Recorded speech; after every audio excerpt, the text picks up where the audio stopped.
Até o capítulo 6, a gente vai ler do capítulo 1 ao capítulo 6, ou melhor, até o capítulo 5, porque o capítulo 6, que nós acabamos de ler, é o momento de decisão da vida de Isaías. Do capítulo 1 ao capítulo 5, a história vai retratar Isaías como sendo um profeta, mas não de grande prestígio, mas não de grande destaque.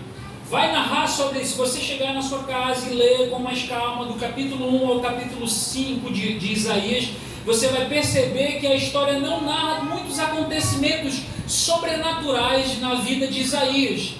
Você não vê a Bíblia dizer que Isaías, por exemplo, fez grandes coisas como profeta, e ele já era profeta do capítulo 1 até o capítulo 5. Mas quando chega no capítulo 6, a história de Isaías muda. A experiência de Isaías em relação a Deus muda completamente. E o versículo 1 vai dizer exatamente um ponto importante do porquê que começou as mudanças na vida de Isaías. Quando nós lemos os versículos seguintes, nós vemos características espirituais. Nós vemos que tinha serafins naquele contexto, naquele ambiente, naquela casa de oração. Dentro do tabernáculo tinha serafins. Ele viu o Senhor sentado sobre um alto e sublime trono. Ele viu com detalhes os serafins a ponto de ver as asas, a quantidade de asas, que tinha 6 asas, que com 2 cobriam os pés, com 2 voavam, e com duas cobriam o rosto.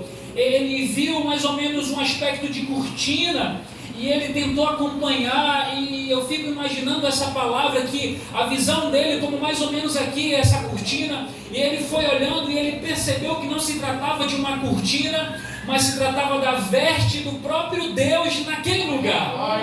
Então ele foi acompanhando, e ele percebe que ele está em um cenário totalmente sobrenatural.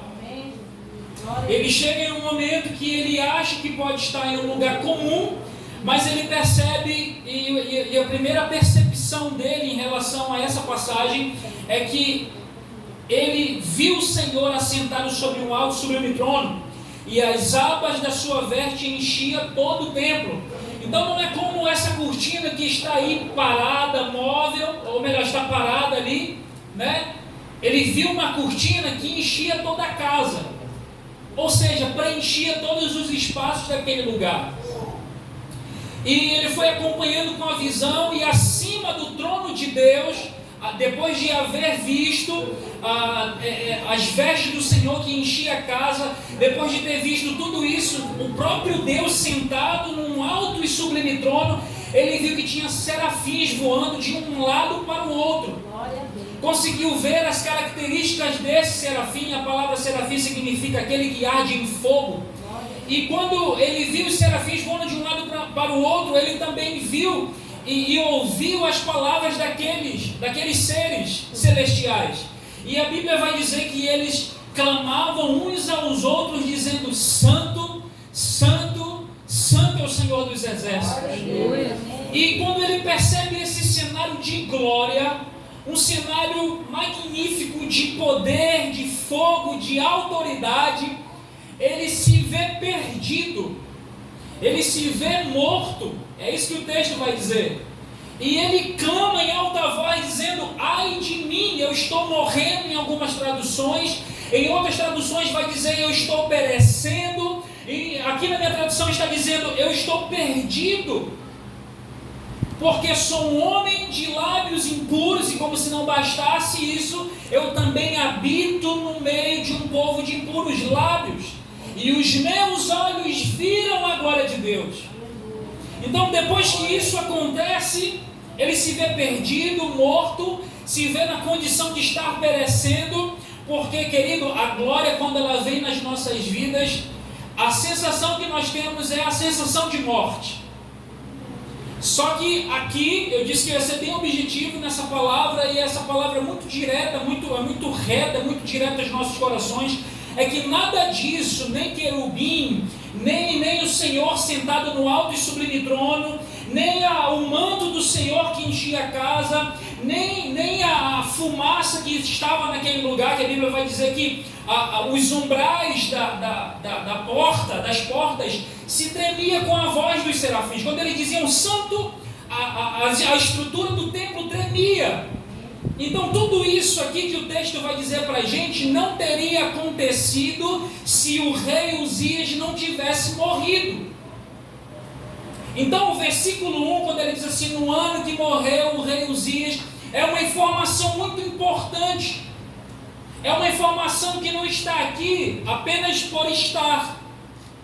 Agora olhe para a pessoa que está ao seu lado e diga assim, meu irmão, por que o rei Uzias é destacado no texto morto? O que ele lhe respondeu? Aí diga para ele assim, responda para ele, diga assim, porque simplesmente Uzias precisava morrer. Olha para mim, quando o texto diz assim, no ano que morreu o rei Uzias, ele está sendo enfático o quê? Que os acontecimentos que virão depois da morte do rei Uzias, ele enfatiza, no ano que morreu o rei Uzias, ou seja, após a morte desse rei, eu vi, aí acontece, né? Aí vai descrever os acontecimentos, ou seja, enquanto do capítulo 1 ao capítulo de número 5, Uzias estava vivo. Do capítulo 1 ao capítulo 5 de Isaías, Uzias, o rei, estava vivo. E o rei, eu disse no início que ele era o quê para Isaías? Ele era tio de Isaías. Isaías era sobrinho de Uzias, do rei Uzias. Então, do capítulo 1 ao capítulo 5, você não consegue ver o texto te dar informações de experiências sobrenaturais na vida de Isaías. E é por isso que a Bíblia, nada do que está aqui é por acaso, vai deixar bem claro que Isaías só teve essa experiência de sobrenatural, de glória, de poder, de fogo, que eu vou dizer mais à frente, depois que Uzias morreu. Então, depois que Uzias morreu, é que esses acontecimentos vieram a acontecer. Olhe para a pessoa que está ao seu lado e diga assim, Uzias tem que morrer. Mas, Patrick, eu não estou entendendo onde você quer chegar. Quem era Uzias? Uzias não era uma má pessoa. Mas aqui na história, o contexto da história é que, pelo fato do profeta Isaías ser sobrinho de Uzias, ele se via um profeta acomodado nas regalias do reino. Porque enquanto ele era sobrinho de Uzias, ele tinha todas as regalias do reinado de Uzias. E ele não vivia o propósito de Deus para a vida dele, porque ele se via preso em um reinado do tio, e então ele fazia aquilo que o tio mandava. Ele se via acomodado nas regalias do reinado. Então ele deixou de ser profeta. Do capítulo 1, quando eu digo deixou de ser profeta, eu não estou me referindo pelo fato dele não ser, ele já era profeta, mas ele não estava agindo como tal. Por quê? Porque o rei Uzias, o reinado que ele se via ali, dentro daquele reinado, impedia ele de viver o propósito. E é por isso que quando Uzias morre, o propósito é alcançado. Então, nessa palavra aqui, Uzias representa para nós algo que precisa morrer em nós, para que o propósito de Deus seja alcançado. Glória a Deus. Enquanto algo que impede você de viver o propósito de Deus não morrer na sua vida, e aí pode ser várias coisas, pode ser uma paixão, pode ser algo em particular, pode ser um emprego, pode ser um trabalho que não condiz com a vontade de Deus, pode ser qualquer coisa, e aí nós temos que pedir discernimento de Deus, do Espírito Santo, porque enquanto essa situação estiver na nossa vida e nos impedir de viver o propósito de Deus, a gente não vai ter experiências sobrenaturais. Olha para a pessoa que está ao seu lado e diga assim, Uzias tem que morrer.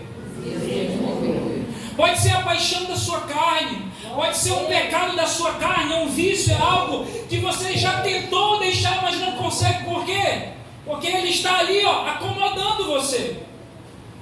E aí você vai se ver em um cerco acomodado e não vai conseguir alcançar aquilo que Deus tem para a sua vida. Antes de você nascer já tinha um plano determinado para você, meu irmão.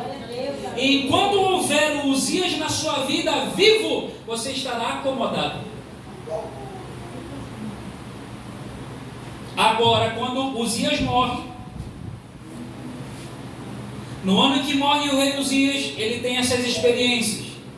E aqui eu quero enumerar.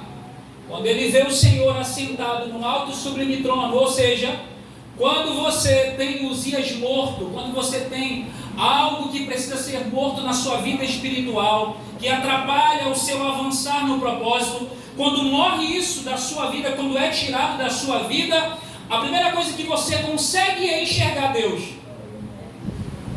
Enquanto você não tem isso morto, a sua vontade morta, a sua acomodação morta, você não consegue somente não viver os planos, mas também você não consegue ver Deus.